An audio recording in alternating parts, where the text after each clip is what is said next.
Eh bien ici, on fonctionne comme ça. On met des tout petits éléments en avant, mais on peut les frôler, on va à peine les sentir. Mais si vous revenez, vous allez les retrouver et vous allez avoir une lecture beaucoup plus ample. En fait, on questionne l'ensemble du site, mais parfois avec des interventions minimales.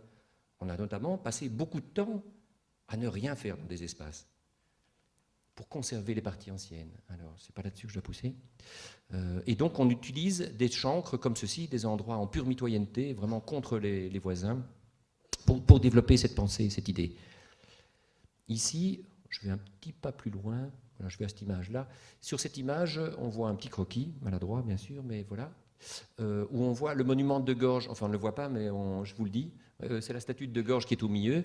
Un jour, Laurent Busine me téléphone et me dit, écoute, j'ai une idée. On va faire une exposition qui s'appelle les chantiers du musée. Il y avait 6 mois qu'on avait commencé le chantier. Et donc, tout commençait à s'ériger, si vous voulez. Et il me dit, ce serait bien si on faisait une exposition dans laquelle il y a une série de plasticiens et ton équipe, elle peut présenter son travail, voilà, dans des conteneurs, mettre des plans, etc. Je lui dis, écoute, on abandonne. Hein. Ça, je ne veux pas faire. Ça, on a fait 25 fois, ça n'a aucun intérêt, je ne veux pas faire. Alors, je lui ai proposé autre chose. Je lui ai dit, écoute, puisqu'on est en plein chantier, on va prendre une partie des travidros, des étançonnages, des échafaudages. Ouais. On va constituer, avec ces échafaudages, une possibilité de monter, de tourner autour de la statue de Gorge et de circuler à 10 mètres de haut. C'est ce qu'on voit dans l'image qui précédait. Voilà. Et donc on a fait cette opération qui a duré 3 mois peut-être, pendant lesquels les personnes pouvaient monter. Donc ils frôlaient la fonte. Voilà, ils arrivaient au-dessus de la tête de ce monsieur qui avait conçu ce site. Ils pouvaient circuler. Là se trouve une série de tables d'orientation et de longue vue, hein, comme à Ostende, comme sur les côtes, d'accord, de longue vue. Pourquoi? Parce que ça permettait d'inscrire, avec cette longue vue, on pouvait voir le grutier qui déplace la charge, mais on voit Valenciennes. Voilà. Donc, et on voit la frontière, on voit au-delà de la frontière, il n'y a d'ailleurs plus de frontière. On voit l'inscription, on voit les terris, hein, on voit les résidus de charbon, on voit les habitations, les corons, l'ensemble des... On voit très très bien un Cora qui est juste à côté, on va le voir d'ailleurs, donc une grande surface qui fait partie du paysage urbain, qui fait partie de notre histoire. Et on raccroche alors, non pas de manière insulaire, l'histoire de ce site, mais on le dilate, si vous voulez, on le réinscrit dans un paysage politique et social plus large. Voilà une image de cette situation, qui n'est pas bien compliquée à imaginer. Physiquement, c'était une expérience assez émouvante. Voilà donc ce que j'expliquais tout à l'heure. Voilà ce qu'on voit du ciel au fond. Hein. On voit un peu tout le tracé dont je parlais tout à l'heure, mais tout ça s'inscrit dans une réflexion globale. Hein. Il y a des réponses parfois qui sont faites effectivement pour des gens qui sont en avion. Mais on voit le Cora, le là, voilà une grande surface. Donc, tout ça, tous ces signes-là alimentent l'idée de ce que c'est un musée des arts contemporains dans une situation telle que celle-là. La touche, voilà.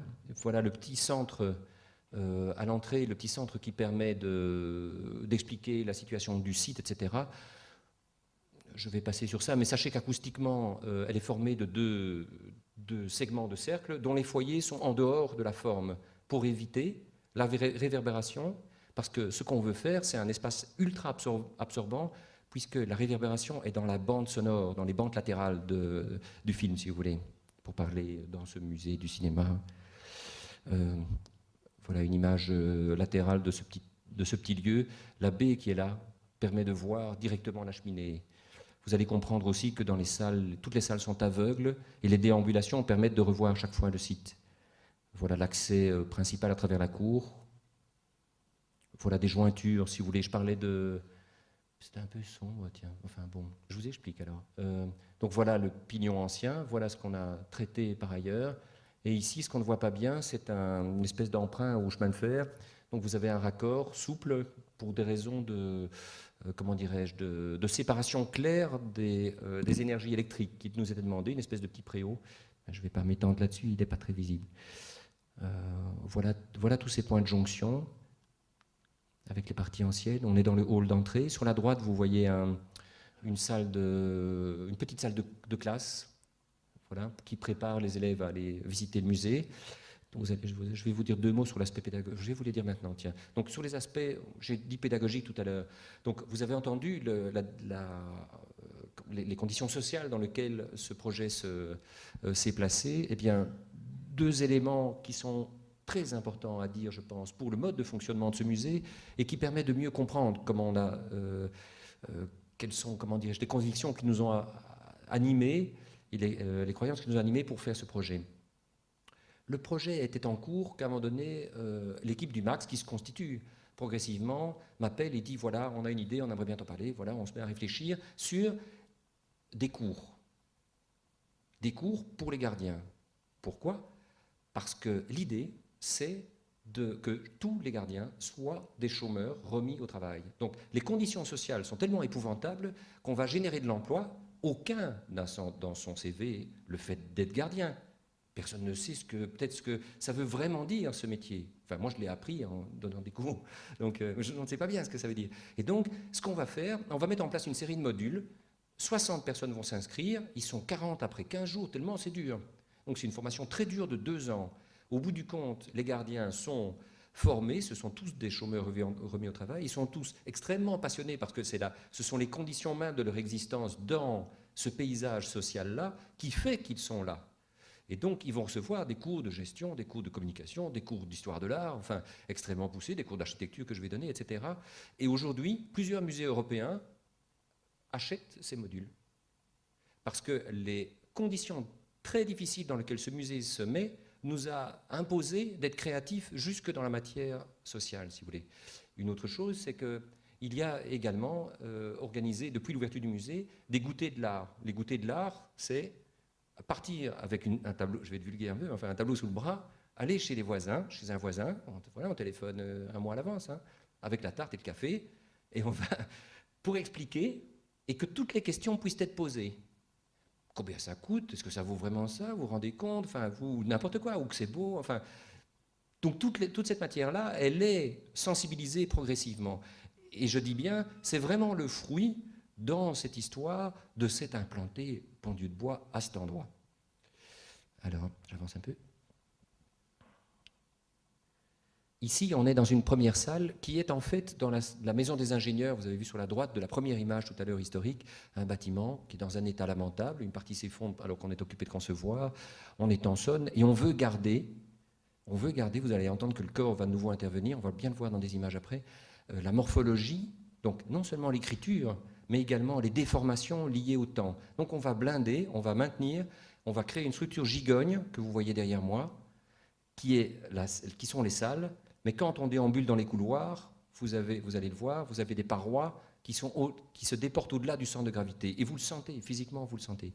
Alors ici, ce sont des parois plein sud, je vous explique en 2 mots. Donc dans le partenariat dont je parlais tout à l'heure, je parlais d'universités, de constructeurs, de fabricants, ici c'est un exemple pur de ça. Donc ici, des universités, notamment l'université de Liège, va travailler en matière acoustique, avec de l'oralisation, je ne sais pas si vous connaissez cette technique, mais qui fait que dans une chambre sourde, qui est un endroit redoutable, parce qu'une chambre sourde, ça possède un mur de 1 mètre de large, une porte d'1 mètre de large, vous fermez, vous êtes dans un lieu capitonné, un peu comme celui-ci, mais plus physique que ça, puisque vous avez des pointes de diamant très profondes en laine de roche, ou oui, ce type, hein, et laine minérale, et puis vous sentez votre cœur qui bat. Quand vous parlez à votre voisin, c'est comme si quand vous êtes sous l'eau, que vous avez envie de crier à un requin, quoi. Je veux dire, le son ne porte plus. Le niveau d'absorption est extraordinaire. Et là, on enregistre une voix neutre, sans coefficient de réverbération. On la numérise, on prend les espaces qu'on a imaginés, ceux-là construits aujourd'hui, mais ceux qu'on avait imaginés, ils n'étaient pas encore construits, et on les numérise, et on prend la numérisation de la voix, et on la jette dans la numérisation spatiale, et on obtient la sonorité de réverbération. Bien sûr, on compare ça à des outils, des essais au pistolet en salle, pour dire le taux qu'on cherche, c'est pas 3 secondes, c'est 2 secondes. Enfin, on met en place notre cahier de charge de manière sensible. Vous avez toujours cette juxtaposition de méthodologie et à la fois d'une formulation sensible. Donc, ce n'est pas un règlement, c'est une manière d'appréhender les questions globales qui nous sont posées. Alors, en matière de lumière, c'est encore un peu plus troublant parce qu'on va travailler notamment avec un laboratoire allemand, à Ludenscheid, chez IRCO, et qui ont un truc terrible qui est, dans ce labo, on envoie des maquettes selon des cahiers de charges précis que l'équipe allemande nous fournit. Alors, ce sont des maquettes à d'à peu près 2%. Il faut savoir que sur ce projet, on va sortir 150 maquettes. Donc, on envoie par camion des maquettes avec des variations sur salle, avec les teintes, les chromies des matériaux utilisés à terme. Et on varie les entrées de lumière, certains types de matières, le taux de rentrée de lumière du vitrage, en modifiant les vitrages. Donc on envoie ça, et eux, ils analysent ça ils mettent 1000 lux sur un plafond, et puis ils regardent les quantités. Puis on part chez eux, et on va enregistrer la capacité mobile de la lumière, c'est-à-dire qu'on va taper la latitude et la longitude de Ornu, Belgique, solstice d'été, solstice d'hiver, et une parabole, comme vous connaissez mon pays, comme Trifon, Tournesol dans Tintin, des paraboles hyperboliques, là, des paraboles avec une lampe dans le foyer. La lampe dans le foyer pour reproduire des rayons parallèles, donc tels que le soleil nous les fournit tous les jours, et la température de lumière va s'adapter en se déplaçant sur un bras selon les solstices d'été et d'hiver. Pour chaque modèle, on va le faire. Ça représente 1h30 d'enregistrement à peu près, 2 minutes et demie par séquence. Et avec ça, avec Buzine, on va se rendre compte qu'il y a des sensibilités d'espace nettement plus importantes à certains endroits. Vous allez voir une salle tout à l'heure qui était... si je ne parle que de celle-ci, vous voyez des ombres portées derrière, ce sont les fenêtres. Donc on a mis un voile de verre 30 cm derrière les anciens murs.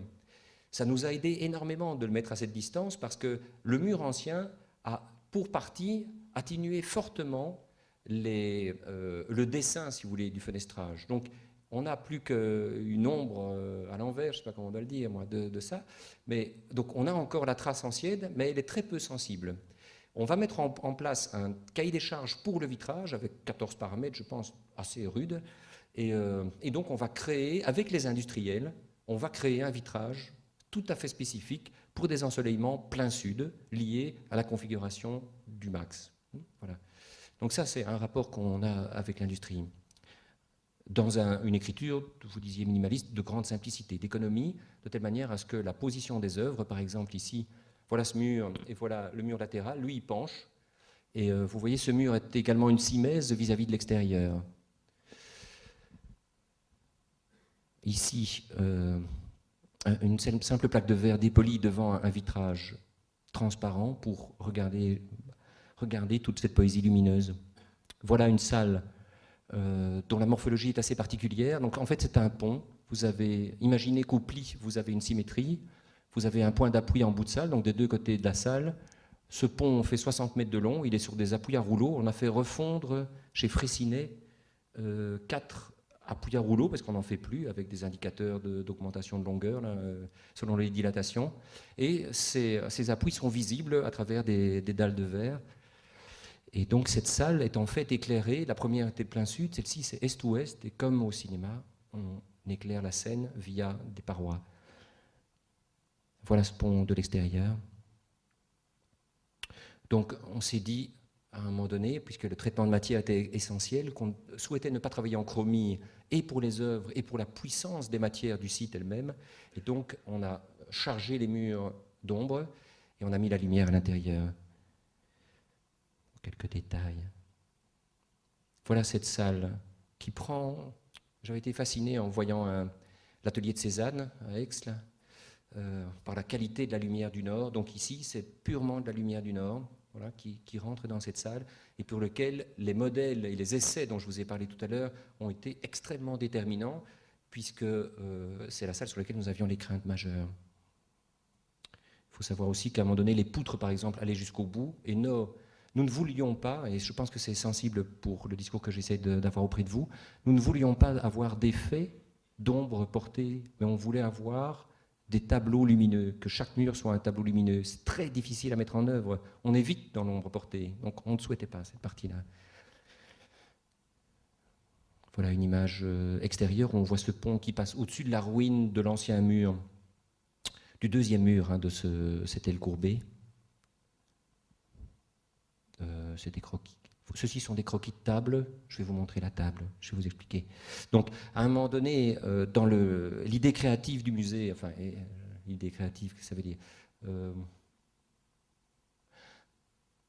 À un moment donné, il faut choisir ce qu'on appelle en anglais les furnitures, hein, donc tout ce qui est siège, tout ce qui est mobile, tout ce qui est bureau, tout ce qui est chaise, etc. Bon, j'ai proposé à la communauté d'isoler une chose. On n'avait pas les moyens de créer le mobilier mobile, mais d'isoler un mobilier.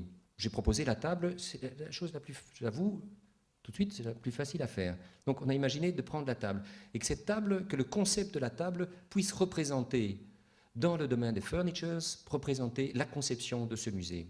Alors, on a proposé le marché suivant. C'est de faire en sorte d'élaborer un concept. Il était faiblement représenté dans l'image avant, donc très très simple. C'est 3 tables différentes. C'est une table 71-71 parce que les assiettes de 27 tiennent parfaitement dessus, voilà, pour 4. C'est une table de réunion 110-110. Vous savez qu'aujourd'hui, il n'y a pas de réunion sans gros dossier. Une table 110-110, à 4 avec des gros dossiers, ça fonctionne. Et une table pour la petite salle de cours que j'ai montrée tout à l'heure, 40, parce que le cahier et le bic tient, et 90 pour être à 2 avec des tabourets. Ça n'existe pas sur le marché. Donc on a dit, c'est ça qu'il faut faire. On va prendre cette idée, et ce concept, on va l'envoyer chez 5-6 constructeurs européens avec des propositions de design à mettre en œuvre par eux sur le plan industriel, et une obligation de diffusion de ce produit. Donc ça, c'est une manière de gérer, si vous voulez, c'est une idée, c'est ça que j'appelais création tout à l'heure, c'est une disponibilité que nous mettions en œuvre pour faire en sorte que la dynamique d'un projet ne reste pas sédentaire, mais qu'on puisse expliquer cette idée et diffuser un produit qui explique cette idée. Voilà. Alors, ensuite, voilà les coutures. En fait, cette table est très simple, mais elle est, sur le plan de la conception, c'est pas la mienne, hein, de l'équipe de Stéphane Lebrun, Kyoko à Leuven, qui a finalement réalisé ça. Enfin, elle est fabriquée à Monza, cette table. Mais vous avez vu les sols assez douloureux, voilà, qu'il y a au max. En fait, la table, l'épaisseur de la tôle, donc c'est une tôle pliée, unique, qui fait les pieds. Les pieds sont fendus, un peu comme une couture de pantalon, quoi, hein. Donc c'est ce seul design qui est, mais elle a une élasticité qui fait que quand on comprime le centre, les pieds se règlent. Vous n'avez aucun réglage de pied. D'accord ? C'était dans le cahier de charge qu'il fallait le réglage de pied. Vous poussez dessus, elle est réglée, quelle que soit la surface. Voilà. Alors ici, on est à l'entrée des Ardennes en venant de Liège. On est à Comblain-au-Pont. Il y a aussi Comblain-la-Tour. Enfin, il y a une série de Comblain. Vous avez un paysage qui est assez beau, enfin même très beau, de Saint-Clino, d'Anticlino, etc., d'une vallée qui est la vallée de l'Ourthe, qui a creusé. Dans ce village, un couple de jeunes personnes, ce sont les plus jeunes personnes qui sont venues me trouver, 26 ans ou 27 ans qu'elles viennent me trouver, et qui souhaitent construire cette maison dont j'ai dit 2 mots tout à l'heure. Voilà. Donc ils disent, voilà, on a 100 000 euros, on aimerait bien une maison 3 chambres, enfin des choses difficiles, et un terrain qui est un ancien cimetière gallo-romain en hauteur, à 4 mètres au-dessus de la route, enfin encore plus difficile. Et donc par rapport à ça, je leur dis, donc je suis d'accord de réfléchir à ça. C'est le fils, lui est le fils d'un de mes amis. Mais j'ai 2 conditions. Là, il y en a une que je vous ai dit tout à l'heure. Je veux que l'économie nous permette d'aborder la question dans une forme que je ne connais pas, mais vous devez me suivre sur les principes d'économie. Et on verra où on atterrit. La deuxième, c'est sur le plan formel. Faites-vous une opinion de la manière dont, avec mon équipe, on écoute et on reformule vos besoins. Et si vous sentez que vous pouvez nous donner un crédit confiance total, d'accord, on le fait. Alors on part sur cette idée. Je vais essayer sur le tableau, tiens. Oui, ça doit marcher, ça. Donc en réalité, voilà, vous avez... je vais dessiner comme ça. Le terrain est à une courbe de rue. Il y a une chapelle qui se trouve, une potale, comme on dit en liégeois, donc petite chapelle, quoi. 2 arbres là. Et vous avez donc cette déclivité vis-à-vis de la rue qui est très importante sur le périmètre, et à un moment donné, le terrain se stabilise. Donc en coupe, vous avez quelque chose comme ça, la rue, et là, voilà une voiture, par exemple. Donc le cimetière gallo-romain, grâce à Dieu, a déjà été fouillé, donc on n'aura pas de problème de ce côté-là. Et ce qu'on propose, c'est de faire une échancrure, ici. Ah oui, on peut allumer un peu plus la lumière, remonter un peu la lumière. Il y a une demande spéciale. Ça va sûrement venir, sinon je vais faire des grands gestes.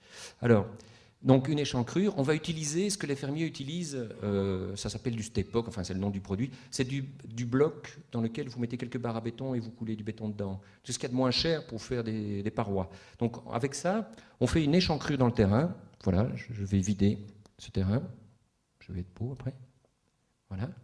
Et on met du soutènement. Pourquoi? Parce que ça nous permet de rentrer les impétrants, l'eau, l'électricité, le gaz, enfin tout ce qu'on a besoin, quoi, d'évacuer, mais aussi d'amener le camion ou les charges qu'on a besoin de monter. Donc notre idée, c'est de préfabriquer.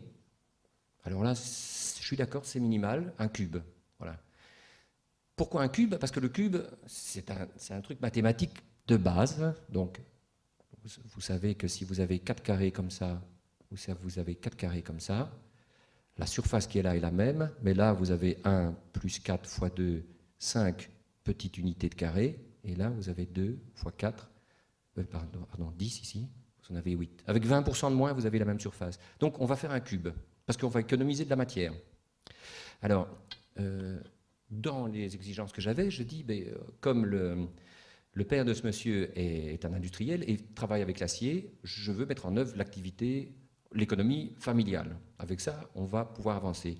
Donc, on se porte sur l'acier et on se dit que ce cube, qu'on va amener par grue ici, ce cube, on va le dimensionner selon les gabarits routiers, parce qu'il faut une économie toujours. Donc, on va étudier entre Jupy-sur-Meuse, où on fabrique, l'atelier de mécanique, et le lieu, Comblain-au-Pont, on va étudier tous les passages des circuits pour avoir le maximum de volume au minimum de coûts de déplacement. Bon, sur cette base-là, je crois qu'on peut diminuer, parce que j'attrape chaud, et si on peut diminuer un peu la lumière, merci. Donc on va diminuer les coûts de déplacement, et aussi, vous allez voir que pour un micro-projet comme ça, on peut baisser un peu la lumière. Non. Et donc, par rapport à ça, qu'est-ce que je voulais dire, moi? Oui, voilà, on va avoir la même idée de synergie avec des entreprises, et on va avoir l'idée suivante qui est de dire, on va faire avec ça, on va faire un partenariat industriel, parce que nous, on n'a pas la compétence. En fait, l'idée de l'industriel, nous, on a l'idée du cube, puis on va aller au restaurant, on va aller discuter avec l'industriel, et lui va dire, ce qu'on va faire, ce n'est pas des parements en acier, c'est comme des bateaux. La coque est portante. La coque est portante. Donc on va fabriquer un procédé où la coque, qui est 5 mm acier-corten, va être soudée à des profils très petits. Le poids du bâtiment est extrêmement faible, d'accord, on utilise très peu de matière. C'est à ce point que le volume du bâtiment, c'est ce qu'on appelle en langage d'industriel un 15 secondes. En fait, l'industrie de l'acier, dans la presse, vous lisez surtout le tonnage. Telle industrie produit tel tonnage. Mais aussi, pour laminer de l'acier, il y a un temps. Les industriels, ils s'expriment en temps. Ça, c'est un 15 secondes de laminage. Tout le bâtiment. C'est très simple. Donc, on va imaginer le cube comme ça, tout en ayant à l'idée que ce qui nous intéresse, c'est la spatialité, c'est de rendre des services à ces personnes sur les besoins qu'ils ont, mais aussi en matière de ce que je disais tout à l'heure de poésie. Donc, on va aller chercher une manière d'exprimer la structure à l'intérieur de telle manière, la structure spatiale, de telle manière à avoir un apport très important que la structure acier nous permet d'avoir. Donc, on va libérer tout le plateau du premier étage, vous allez voir, enfin, du premier niveau du cube, et le deuxième va être, on va avoir les 3 chambres. Alors, le partenariat d'entreprise, c'est en gros 4 sociétés dont, par exemple, les ingénieurs pour le Corten viennent tous de Paris, donc on va avoir un enthousiasme sur ce projet qui est sans commune mesure avec sa surface. C'est 2 fois 49 mètres carrés, donc ça fait 98, quoi. C'est pas bien grand. Un petit croquis, je vais le passer. Voilà en modèle ce que ça donne. Donc on a cette échancrure et on a le volume posé comme ça. Bien sûr, la commune va refuser, mais heureusement très rapidement, 3 jours. Puis la région va refuser, mais très rapidement, 3 jours aussi. Donc on va aller en recours auprès de la commission, du ministre, qui va dire Arcelor, à Liège, Cockerill, va débrayer complètement ce qu'on appelle le traitement à chaud. En 2009, il va avoir 10 000 personnes sous le carreau. Empêcher ce projet sur l'acier, c'est immoral. Donc on va construire ce projet. Voilà. Alors, donc on continue la petite recherche. Ça, c'est une maquette en acier. Donc, en fait, on a un plaisir énorme à travailler avec l'industriel en question, qui ne ménage pas ses efforts. Ces images ne marchent pas bien comme ça. Enfin, je passe à la suivante. Ça, c'est des images d'un prototype. 12 mois avant la construction, on fabrique un prototype parce que les problèmes, notamment de dilatation, de condensation, c'est le projet le plus technique qu'en ait fait. C'est vraiment très complexe. Donc, sont très importants. Donc, on va avoir dans ce team d'entreprise une société qui fait de l'isolant, un autre qui fait des plaques de plâtre, un autre qui fait des planchers appelés collaborants, donc des planchers, des sols en acier. Donc, voilà le prototype juste avant son assemblage final qui sert de bureau de commande dans l'atelier de l'industriel. Donc là, on essaye des techniques. Je peux essayer quand même là-dessus. Voilà le plan. Donc vous voyez que mon dessin là-bas, enfin pour ceux qui ont pu le voir avec l'augmentation de lumière, est similaire. Donc voilà la forme. Voilà la petite chapelle. Là, il y a un petit escalier. Enfin tout ça est un charme fou. Voilà les courbes de niveau très serrées ici et la découpe. Vous avez également un hall, une cage d'escalier et une série de services en bas. Vous arrivez par un escalier qui est placé à l'arrière du bâtiment. Et vous revenez vers la vue. Tout ceci est ouvert. Vous avez des fentes très importantes, une petite à l'arrière, étroite, et une grande de côté living. Le living est à 2 niveaux, donc vous avez une partie basse comme ceci, et celle-là, ce carré dans le carré, là, est à 1 mètre de haut. Il sert de salle de jeu pour les petits, parce que les petits sont vraiment petits pour l'instant.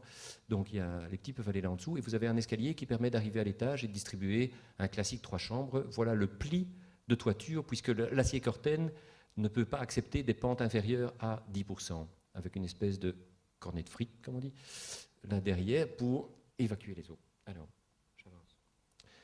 Ça, c'est la construction. Donc, en 7 heures, on a amené les grues, tout de nuit. À 5 heures du matin, tout était prêt. À 6h30, ça a commencé. Et 7 heures plus tard, tout était assemblé, les 4 conteneurs formant cette maison. Puis les soudeurs sont arrivés et ils ont passé 1 jour et demi à souder. Tout ce qui restait à souder. Voilà une image de l'arrière de cette fenêtre. Voilà cet escalier qui est un origami en fait, une espèce de pliage. Voilà, on a façonné ainsi, escalier intérieur. On a dessiné tout le mobilier fixe également pour dilater l'espace. Hein, ça, je voulais vous en parler aussi 2 mots. Voilà. Donc ça, c'est un bouquin qu'on vient de faire. Donc en réalité, les problèmes belges, en tout cas que nous vivons, sont majeurs, puisque vous m'avez entendu quand même évoquer les difficultés dans lesquelles nous sommes. Et donc, il y a aussi un autre problème qui est, que je vous expliquais tout à l'heure, qui est que dans la révolution lente de l'État belge, qui passe d'un État central à un État fédéral, donc avec 3 régions, en 80, quand les premières matières qui ont été régionalisées sont la culture. On a fait la Vlaamse Gemeenschap, donc le ministère de la culture flamande, et le ministère de la culture wallonne, la communauté française, et pour la Wallonie et Bruxelles. Et à ce moment-là, toute la culture a été intégrée, sauf l'architecture. 2 ans plus tard, on a régionalisé les autres matières, et on a créé un ministère de l'aménagement du territoire et du patrimoine, pas d'architecture.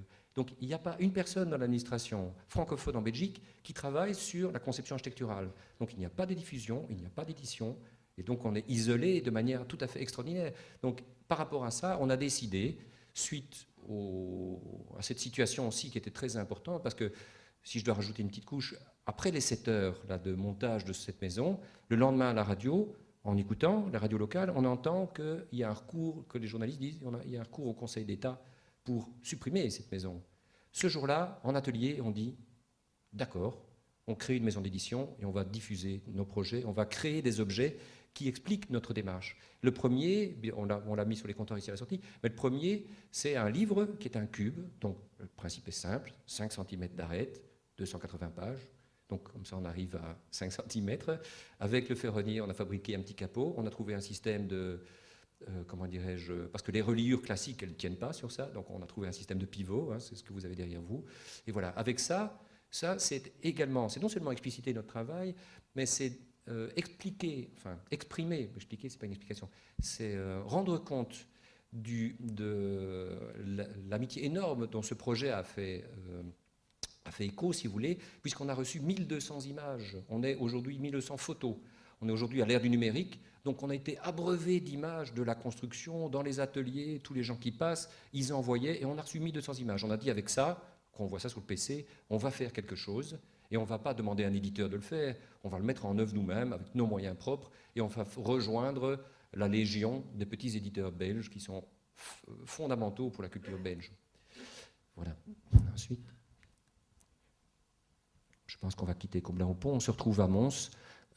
Cette image un peu brouillonne nous montre un site qui est une ancienne caserne militaire qui faisait tout ce périmètre, 5000 hommes, 5000 chevaux en 40, fin des années 30, et à l'intérieur duquel, là se trouvait un manège, et dans ce manège, on nous a demandé de concevoir, d'imaginer dans un concours restreint dont on a gagné le concours, et donc ce manège est en construction, un théâtre de création. Donc un théâtre de création, c'est très différent du théâtre d'accueil. Dans un théâtre de création, il vous faut absolument une salle de répétition pour fabriquer les spectacles avant de les exporter, si je peux dire, dans la salle majeure où on les présente. Donc un théâtre d'accueil, c'est un théâtre dans lequel il y a beaucoup de mouvements, puisqu'on amène très rapidement des spectacles et on doit les évacuer très rapidement. C'est une toute autre logique. Alors, ce théâtre, voilà comment nous l'avons conçu. Donc le bâtiment ancien, je vous le montre, voilà, c'est ceci. Il est très bien construit, très simple, 1903, mais c'est une boîte avec une toiture à bâtière, une toiture à deux versants.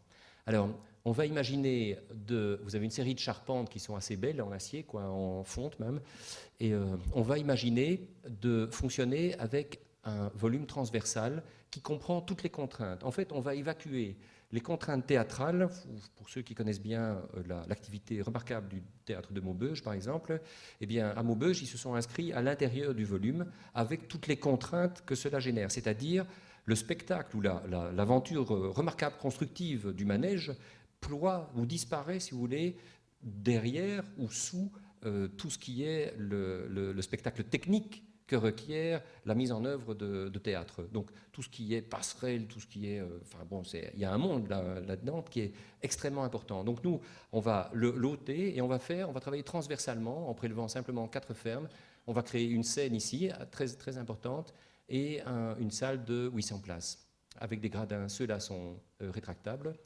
Et en fait, le principe, c'est le suivant. Donc vous avez une petite zone d'accueil, vous rentrez dans un lieu où vous voyez jusque la charpente, et autour de cette salle, on va créer une espèce de manteau, celui-là, vitré, qui fait que quand on va chercher son siège par les sas, comme ceci, on voit la ville, et la ville nous voit d'ailleurs, parce que le dispositif du manteau vitré, c'est de mater presque l'ensemble du prisme, puisque vous allez voir qu'il a une forme un peu particulière liée au gradin. Et donc on va repolir, si on peut parler comme ça, des fenêtres urbaines. Donc il y a un ensemble de vitrages qui seront vis-à-vis duquel on pourra voir, et tandis que tous les autres, on verra un peu comme dans une ombre chinoise, voilà, une caméra obscura comme ça aussi, on verra le passage des personnes sans les identifier. Et on aura le même regard abstrait sur la ville, je dirais. Donc voilà ce volume, où on voit légèrement les zones d'accueil. Ceci a été retravaillé, c'est le cadre de scène, la cage de scène, pardon. Et voilà ce passage à travers le volume vers la salle. Alors la salle, on va imaginer un principe. On revoit ici cette coupe qui mène aux différents plateaux et ce dessin un peu particulier du vitrage, alors que la façade 1903 ou les parements 1903, les voici. Pour la salle elle-même, la voici. Vous avez cette espèce de papier fripé latéral là, qui sert dans nos modèles et qui déploie, enfin qui exprime une idée qui était la suivante. Les moyens pour faire ce théâtre sont extrêmement, extrêmement faibles. Alors, on a imaginé une structure qui permette, vous avez entendu les synergies avec les acousticiens dont je parlais tout à l'heure, on va retravailler avec des pôles d'acousticiens pour se dire, pour se positionner de la manière suivante, par rapport à cette salle-ci par exemple. Donc, l'idée est, sur le plan sonore, d'absorber le son au sol. Ça, c'est assez classique, c'est ce que nous vivons tous ce soir. Enfin, votre volume de corps remplace le niveau d'absorption de votre siège. En gros, c'est comme ça que les salles sont faites. D'accord ? Alors, ce qui veut dire que l'acoustique ne change pas alors que la salle se remplit. Puis, ce qu'on va faire, c'est, au-dessus, on va réfléchir les sons. Et là, latéralement, et ça, ce n'est plus le cas de cette salle, par exemple, on va diffracter. Alors diffracter, c'est un peu, sur le plan d'une image de lumière par exemple, c'est si vous prenez un appareil d'éclairage et que vous projetez sur un miroir, vous êtes ébloui. Si vous matez le miroir, vous n'avez pas diffracté, vous diffusez, vous avez de la diffusion. On va faire de la diffusion sonore. Donc c'est une caractéristique des vecteur sonore qui fait qu'en atteignant un point, elle repart selon une sphère. Ça, c'est la théorie. Maintenant, tel que vous êtes disposé, la sphère n'est pas très utile. On va nous disposer de la réflexion sonore, de la diffusion sonore, mais l'idée, c'est d'aller un pas plus loin, c'est de se dire, pouvons-nous le faire alors qu'on coule la structure? Donc, on va étudier des motifs en béton coulés en place qui permettent de faire la diffusion sonore. Donc on va à ce moment-là mettre en œuvre d'abord toute une série de calculs, de mesures. Ensuite, on va couler des mètres cubes de béton, les amener dans les laboratoires, faire les essais de diffusion, et à un moment donné, on va y arriver. Mais vous allez voir par exemple que dans l'errance que cela produit au niveau de la réflexion, on est là sur un modèle dans l'université, dans le labo, et par exemple, ceci c'est pour les hautes fréquences. Les basses fréquences, elles sont dans les petits creux là, en diffusion, puisque vous avez 3 régimes de fréquences globalement dans un théâtre. Vous avez du 250 Hz, du 500 Hz et du 750-800, je dirais. Et ça, c'est pour les fréquences moyennes. Mais la courbe qui est là nous gênait plastiquement énormément, parce que c'est comme si, alors qu'on allait commencer à placer ces éléments, on allait avoir des verticales de colonnes enchâssées, vous voyez, c'est le pilastre enchâssé, quoi. Donc ça, c'était très difficile. Donc en fait, on a subdivisé, on a coupé ça en ailerons de requin, si je peux dire, et on les a disposés à d'autres endroits, ce qui ne change rien sur les caractéristiques sonores. Voilà une photo de la réalisation en cours de cette paroi. Voilà le théâtre qui monte tout doucement. On change, on est à Liège. Voici la Meuse. Voici l'université 1880, donc première implantation, 1870 même. Et là, on voit une petite toiture. Enfin, ici se trouve un bâtiment qui s'appelle le Cercle libre de l'émulation, qui est une institution culturelle plus ancienne que la Belgique, 1779. Dernier prince-évêque, puisque la Révolution française va modifier radicalement le système politique, évidemment, sur nos régions également. Et donc là se trouve une institution qui a comme volonté, fin du XVIIIe, d'unifier les arts, les sciences et les lettres. Et donc aujourd'hui, cette institution est moribonde. Par contre, un théâtre important au centre de Liège, le théâtre de la Place, ne trouve plus de lieu pour, comment dirais-je, faire son activité. Et donc on étudie actuellement une solution de mise en place du théâtre que je vais brosser très, très rapidement. Donc voilà une des façades. Et contrairement à ce que vous pouvez imaginer, ceci c'est 1934. Voilà. Donc c'est pas une architecture progressiste à première vue, puisque c'est une architecture de pierre, néoclassique, type 18e, etc. Mais quand on étudie, nous, les plans progressivement, on se rend compte que les difficultés que cet architecte qui s'appelle Koenig a rencontrées sont majeures en matière d'implantation, parce qu'il est dans un corps extrêmement serré. C'est le même challenge qu'on a aujourd'hui en implantant le théâtre. Et il va créer un type de salle et un type de transparence qui sont assez étonnants et avec lequel, en fait, on va dialoguer, alors que dans un premier temps, on pensait abattre cette salle qui était trop petite. La cage de scène est vraiment microscopique, mais la salle elle-même est de forme carrée et avait des problèmes assez importants, notamment la pente des sièges qui est trop faible, un peu comme ici. Alors, donc on va imaginer un principe à l'intérieur de la salle de mettre une main, si vous voulez, de mettre une coque, un peu comme les cartes à jouer quand on arrive dans les dames, les rois, les reines. Vous avez cet oblique qui libère 2 espaces, d'accord ? Et on va faire la même chose. Donc on va déployer une structure qui aura des espèces de doigts en dessous, de bras en dessous, si vous voulez, qui ne touchera pas le sol, qui ne touchera pas les parois, et à l'intérieur duquel on va pouvoir placer les 450 sièges qui sont demandés par les programmes. Voilà, en plan, cette salle garde son axe précédent, c'est-à-dire voilà où se trouve la chaussée, donc voilà les accueils, voilà les déambulatoires, voilà cette salle qui avait des transversales de lumière. Vous voyez que vous avez une cour derrière, toute petite, mais qui apporte des transparences qui sont assez importantes. Donc nous, on va libérer le rez-de-chaussée ici dans les travaux, de telle manière que de la rue, on puisse voir transversalement l'ensemble de l'activité théâtrale. Le plaquage de scène est entièrement refait, et dans les zones qui sont ici avec une petite salle, comment dirais-je, pas temporaire, mais pour des petits spectacles, et tous les ateliers, on va regrouper un ensemble de lieux disparates sur Liège qui représentent à peu près 6 implantations.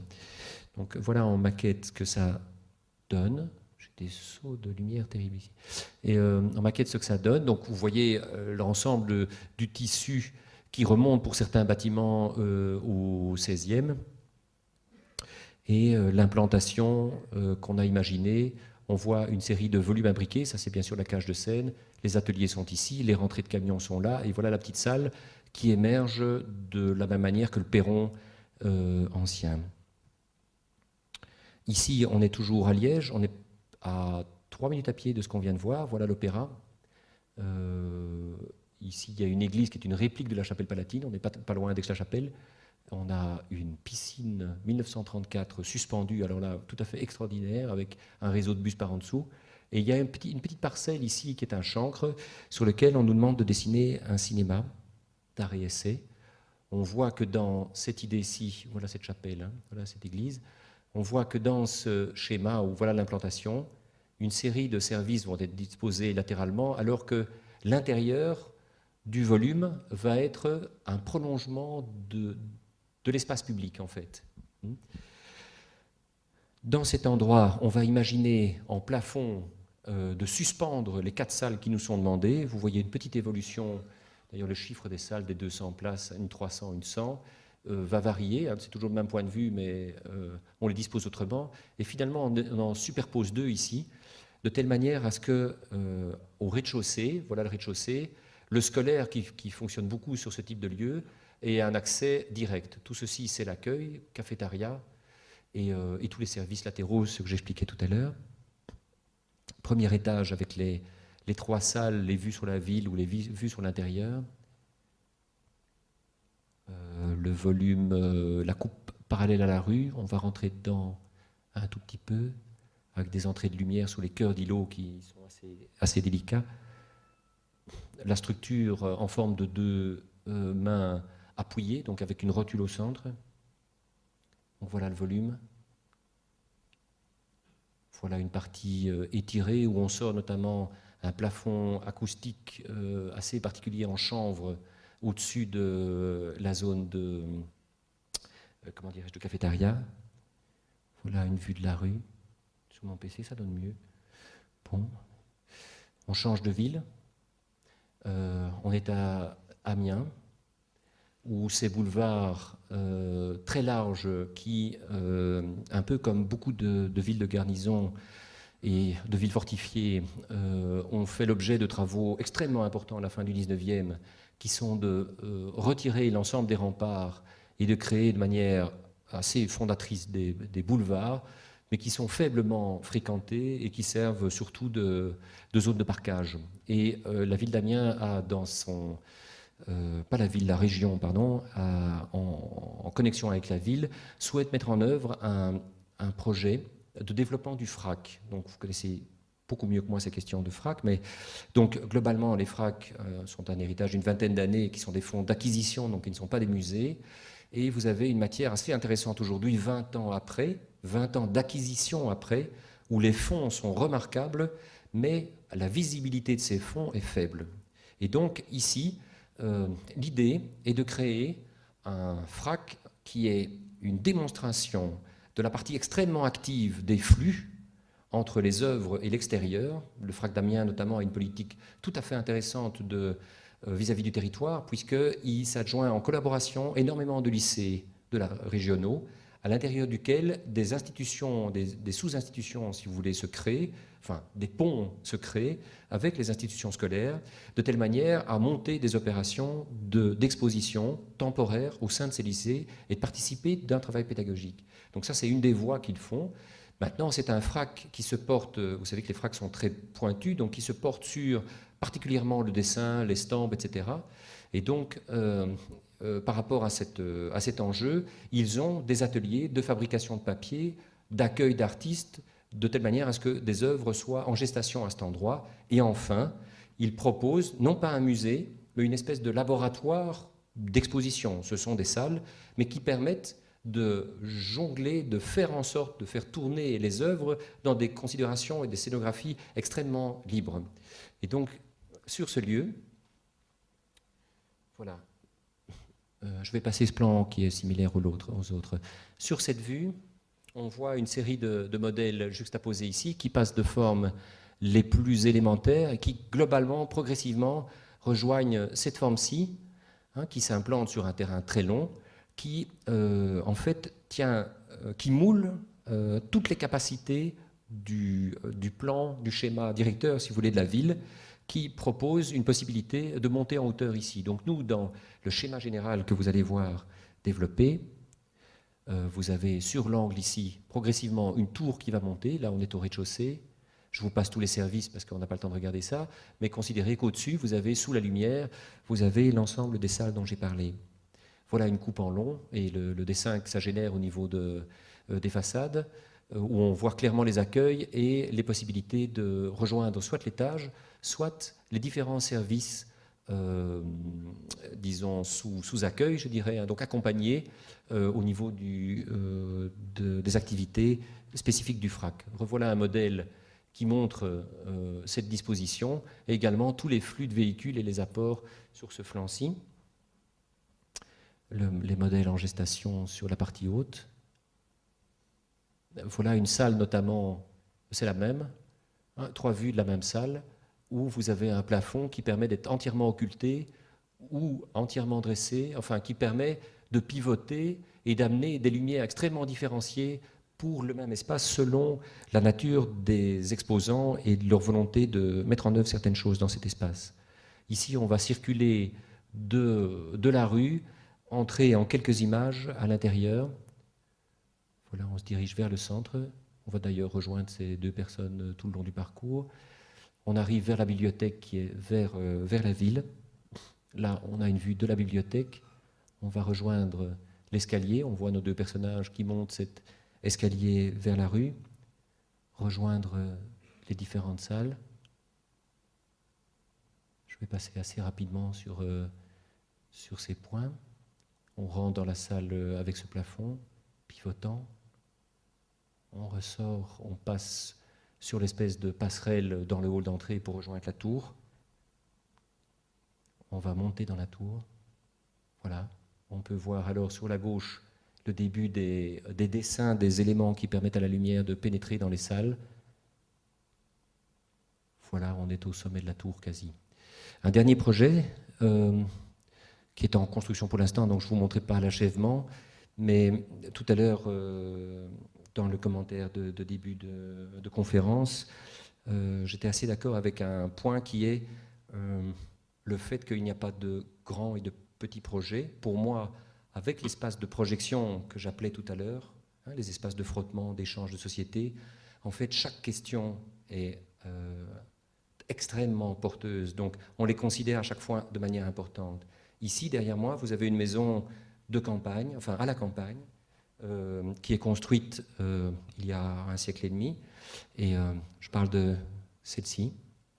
Et cette voirie en béton est extrêmement bruyante puisque les flux de voitures ont augmenté dans des proportions telles que vivre à l'intérieur de cette maison est devenu assez dur à certaines heures. C'est aussi un lieu professionnel dans lequel l'écoute est très nécessaire.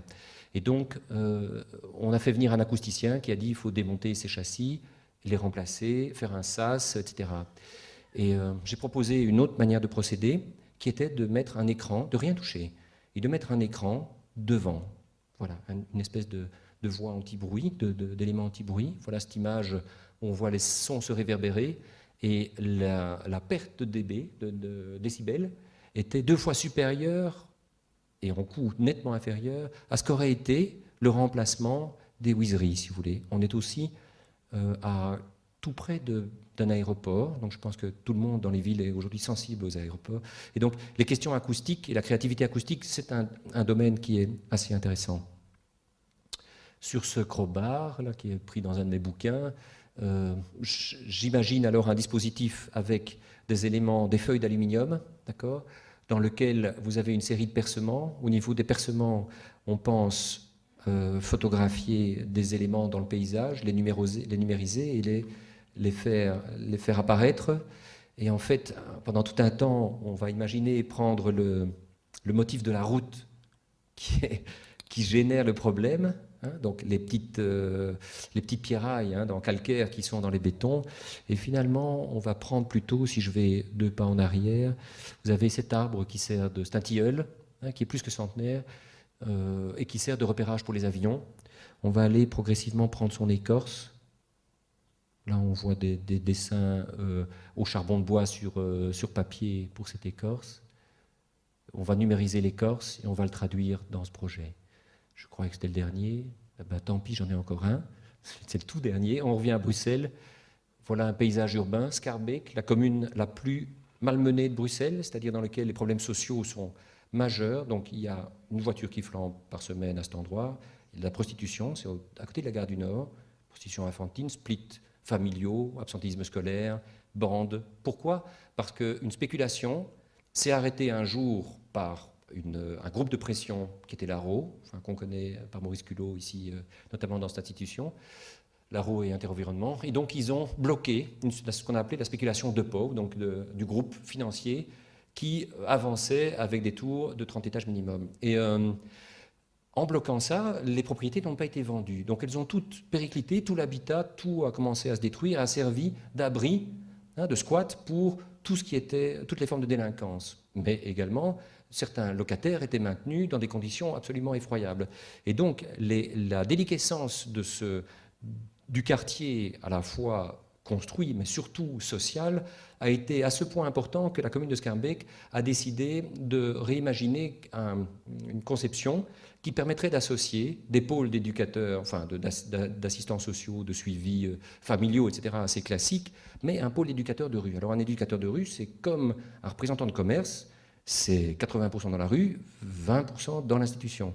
Et c'est eux qui font de la couture sociale. Donc à partir de là, ils avaient un programme avec un pôle éducateur de rue, donc des bureaux, des salles, petites salles de cours, petites salles de bricolage, etc., des bureaux pour les assistants sociaux ou psychologues, et une salle polyvalente.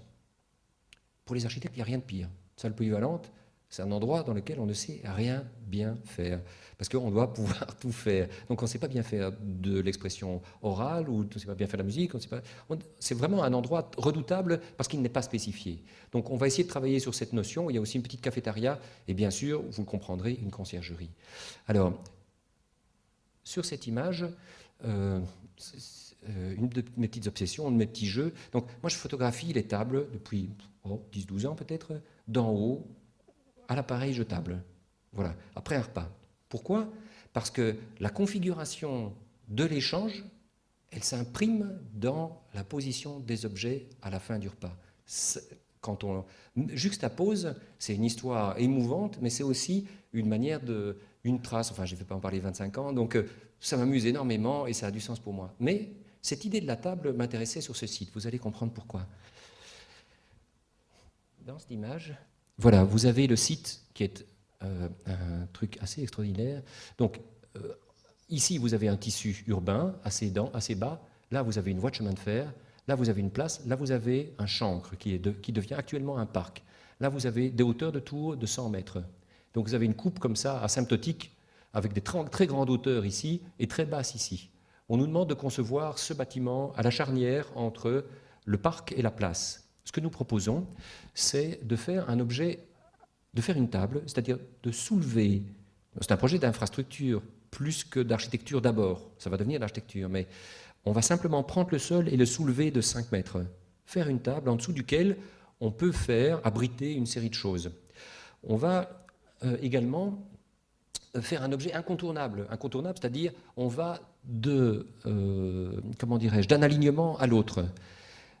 Pourquoi? Parce que si on fait ça, il est plus commode pour celui qui est sur la place et qui veut aller dans le parc de le traverser que de le contourner. Donc c'est l'inverse d'un objet emblématique. C'est l'inverse d'une tour, si vous voulez. Donc c'est un objet à l'intérieur duquel on circule plus librement. À Liège, il y a notamment 2 églises comme ça, où quand on fait ses courses, c'est plus facile de passer dans le cloître que de contourner la cathédrale. Donc on passe par là. Et il y a ce musée de Stirling aussi à Stuttgart, donc la Stadtgalerie, où c'est plus facile pour rejoindre le quartier du haut de passer dans la galerie. Donc c'est ce qu'on fait. Voilà. Et donc voilà un objet incontournable. Nous, à partir d'un élément extrêmement simple, un soulèvement deux dalles verticales, une dalle horizontale. On va essayer de fabriquer le maximum de capacité d'échange. C'était mon thème de la soirée, je vais dire, allez, de ce que j'ai raconté aujourd'hui. Et là, on voit qu'on a aménagé 3 passages. Donc le parc à gauche, à droite, pardon, et la place à gauche. Et d'autre part, vous allez voir qu'on va libérer, c'est cette flèche, on va libérer à l'intérieur les espaces de telle manière qu'on puisse avoir de ce point-là une vision, mais une seule, complète de l'ensemble de la colonne vertébrale, de fonctionnement, je dirais, du lieu. Et à cette époque, nous n'avions pas encore une fenêtre là, mais sachez qu'il y en a une fenêtre urbaine ici. Ceci, c'est un préau, je vais y revenir. Et on voit l'école qui se trouve là-bas. Alors, cette table étant acquise et ces principes de passage étant acquis, on s'est dit, on va fonctionner comme nos expériences de physique au lycée, c'est d'avoir une plaque de verre, de déposer de la limaille de fer et de prendre un aimant et de voir un peu comment la limaille se comporte, quel est le dessin. En réalité, ici, l'aimant, c'est la ville. C'est-à-dire, vous avez dans l'environnement, si je vais en arrière, sur le modèle, vous avez une école de 1500 élèves ici. Vous avez pour l'instant un terrain vague sur lequel on va développer, dans un principe de PRAS, enfin de gestion urbaine, des immeubles avec des niveaux assez importants, mixant logement et bureaux. Vous avez du logement ici et une place. Donc avec ça, on va aimanter le programme. Excusez-moi, on va aimanter le programme. Ça, c'est un croquis qui n'est pas très lisible. Voilà, je vais prendre le modèle. L'école est à gauche. Donc, une fois qu'on a fait cette table, on va libérer un espace très important ici, qui va servir de préau. Préau à quoi? Bien, puisque l'école est à côté, les parents, quand il pleut, c'est la Belgique, hein, donc quand il pleut, ils s'abritent là-dedans, et les enfants peuvent aller jouer à cet endroit. Et dès ce moment, la couture entre l'école et le bâtiment est faite. Il n'y a pas de porte, donc on peut y jouer à toute heure. Donc juste à côté, vous avez le pôle des éducateurs. Ensuite, vous avez cette salle polyvalente sur 2 hauteurs, et je monte la partie conciergerie à l'opposé de l'école qui possède elle-même sa conciergerie, de telle manière à sécuriser l'ensemble. Ici, ce sont des dessins de Johan Meul. Voilà, deux personnes ressources sur ce projet, comme ça vous aurez une illustration claire. Il y en a une qui est un démographe, et l'autre qui est Johan Meul, qui est un artiste belge tout à fait remarquable. Et Johan Meul a décidé, lui, de vivre dans la banlieue de Liège, dans un ensemble de tours et dans un environnement social extrêmement défavorisé.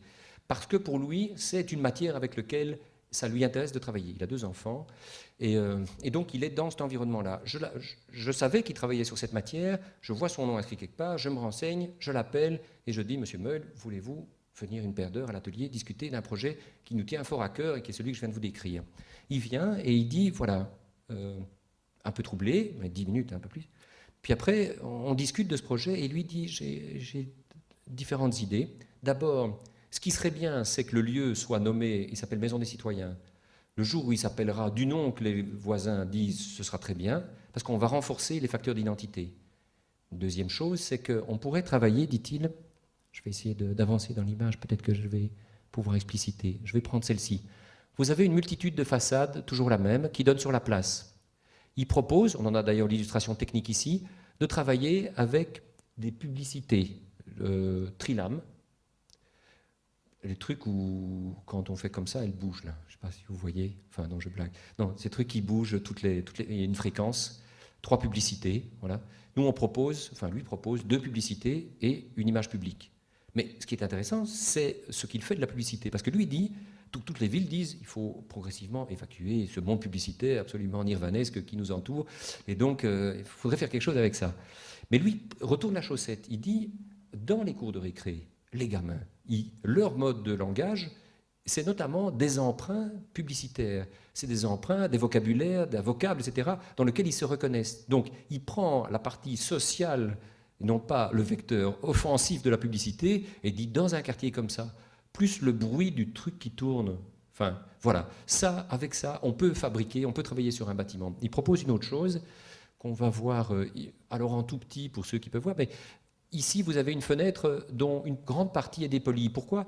Parce qu'il propose de faire que les photographies, voilà, je parlais tout à l'heure d'énormément de photographies reçues sur un projet, les photographies qu'on fait, les dias des activités des enfants, des parents, enfin de tout le monde, eh bien, qu'on puisse, en soirée, diffuser vers l'extérieur, c'est la place, diffuser des images. Pourquoi? Parce que quand vous rentrez chez vous, vous montez à votre palier du 3e et vous rencontrez, au moment où vous montez, le visage d'un gamin que vous avez vu sur l'image, vous avez pas mal de chances de lui adresser la parole. Et donc, ce n'est que de la matière d'échange. Voilà, donc ça c'est l'apport de Meul. Enfin, je passe les détails parce qu'il y en a tellement. Voilà une vue d'en haut d'un ballon. Donc actuellement, la place est en gestation, le bâtiment vient de s'achever. Voilà des vues, notamment, vous avez vu qu'il y avait une grande place au-dessus, enfin une grande terrasse au-dessus, puisqu'il y a ce principe de soulèvement.